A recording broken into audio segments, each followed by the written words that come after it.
How are you doing, everybody? It's AJ Torres of Calling Strikes, courtesy of Undrafted Sports. And the topic today, I've done a little bit of research, and this is about one of my favorite baseball movies. There's a good amount of them, but this is Moneyball.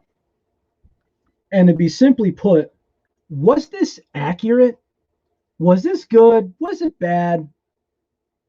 I mean, the jury's still out for some people. There's a lot of baseball anchors that say that it was not accurate. Some people couldn't stand it. Some people think it was just a Hollywood stunt. But if we go by the statistics here and if we look at the numbers, let's review. Now, one of the quotes in there is Brad Pitt, who plays as Billy Bean. He goes, here's the rich teams, the poor teams. There's 50 feet of crap, and then there's us at the bottom. That part is actually not true. If we go by the payroll, the top one is the New York Yankees of just about $126 million. And if we go by over the 100 million mark, we have the Yankees, Red Sox, Rangers because of A-Rod, and Arizona in that order. But if we go by, let's just go 50 and under, okay, for payroll. 1, 2, 3, 4, 5, 6, 7, 8, 9, 10. About 10 teams. And they're not the lowest either. They're the third lowest. The Tampa Bay Devil Rays and the Montreal Expos didn't do well for payroll. Some people are going by attendance. Well, there's actually attendance here too. If we go by attendance per game, so if we go by average attendance, the Oakland A's were 18th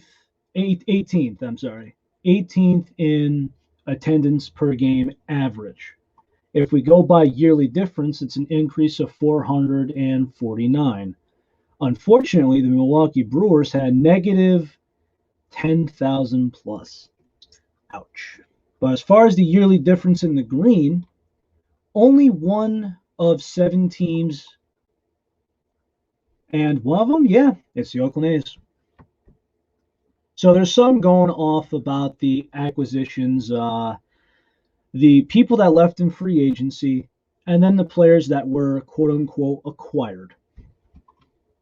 So let's clear this up. The first name he goes is Jason's brother, Jeremy Giambi. So Jason Giambi was in MVP and left in free agency to join the New York Yankees. Now, the two others that left in free agency were Johnny Damon, starting center fielder, and closer Jason Isringhausen. If we go by the 2001 numbers of Jeremy Giambi, by the way, he was already an Oakland Athletic at this time, not like how it was portrayed in the film.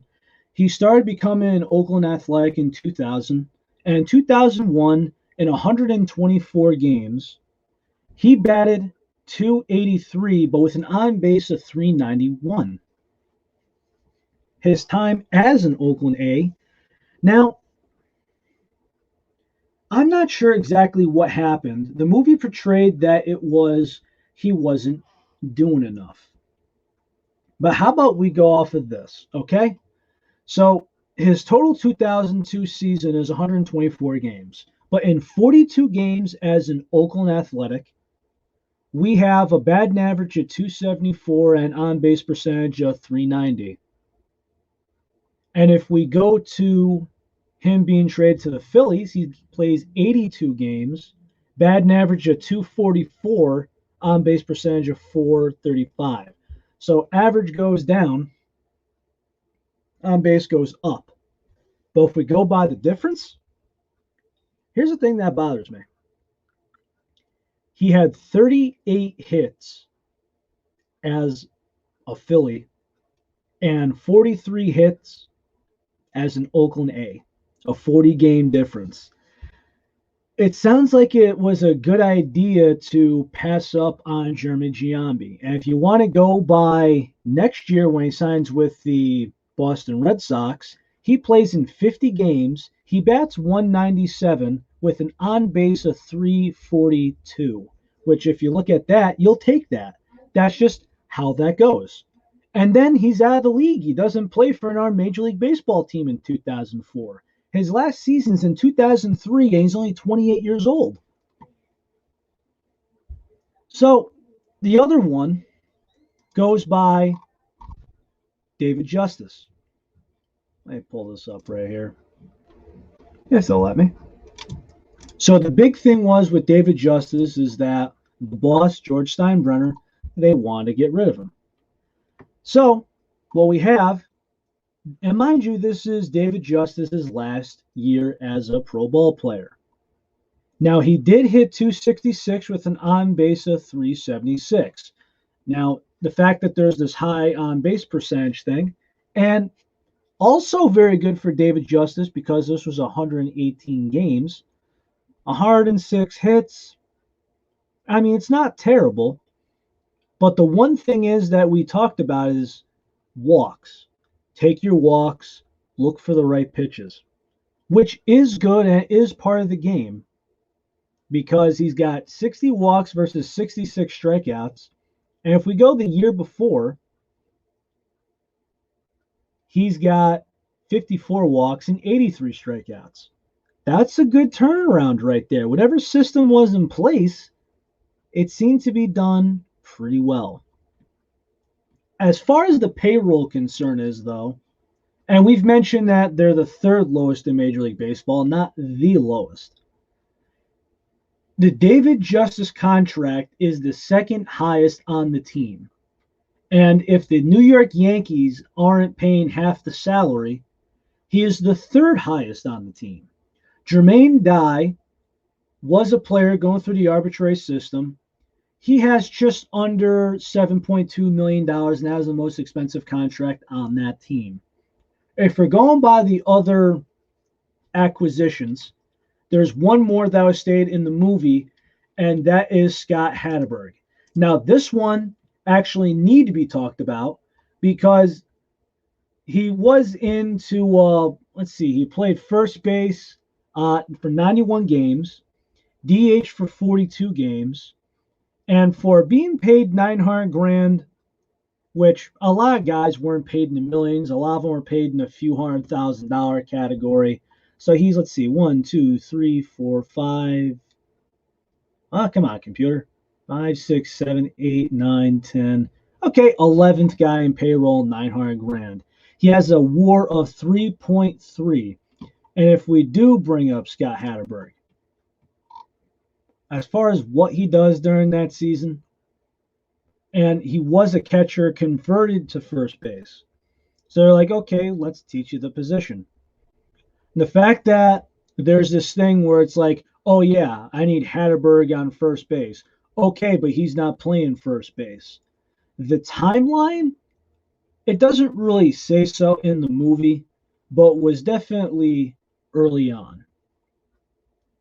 But Scott Hatteberg did finish the year with a 280 average and an on base of 374. There's always that big gap during this team of getting on base. They were very careful and they had a good approach on things, to be clearly said.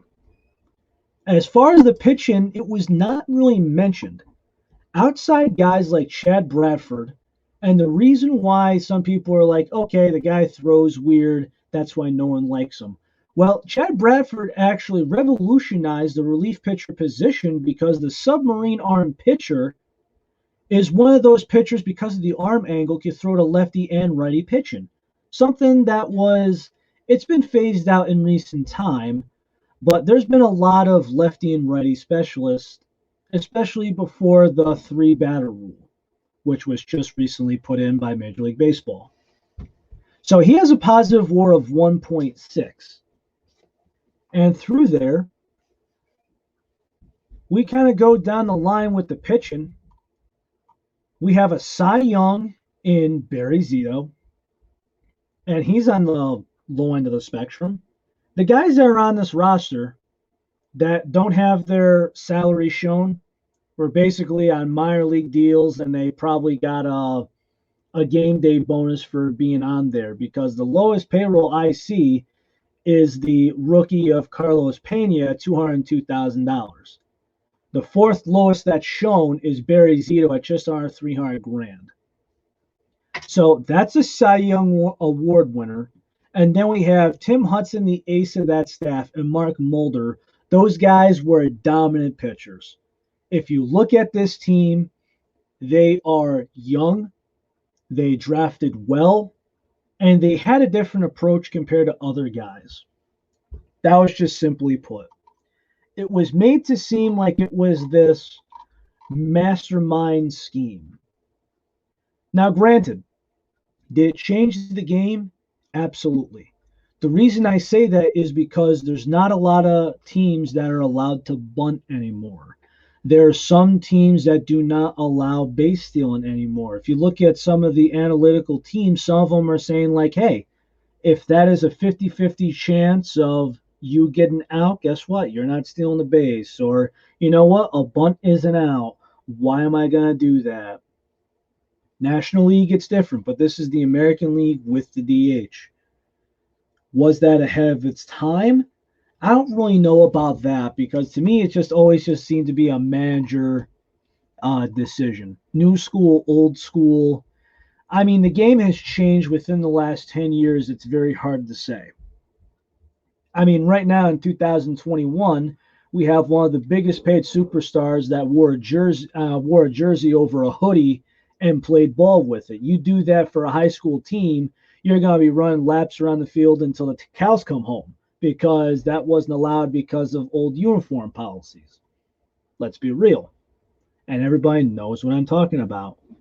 So if we go by the statistics and how everything's been put in place, there is certain things that are true about it. There are some things that maybe aren't exactly true.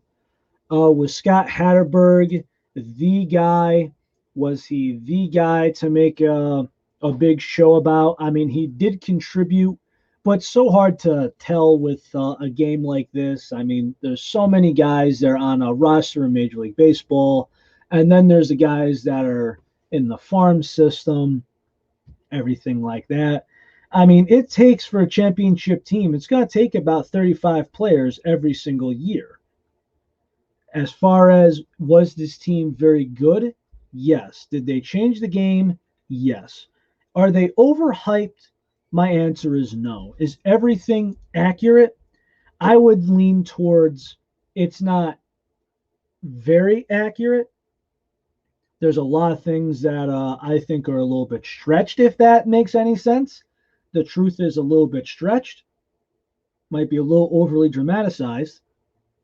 And I'm not going into the personal life of some of these people either. I'm just going what I see statistically. But either way, Moneyball is a good tale, a good story. And right after it was shown, well, baseball really changed forever. Good and bad. So if you haven't watched Moneyball, I recommend you go see it and see how it goes. And for anyone that disagrees on this topic, let's talk about it. I am always in the comment sections. Everybody, take it easy. Tell your mother you love her, and take it easy. Take care.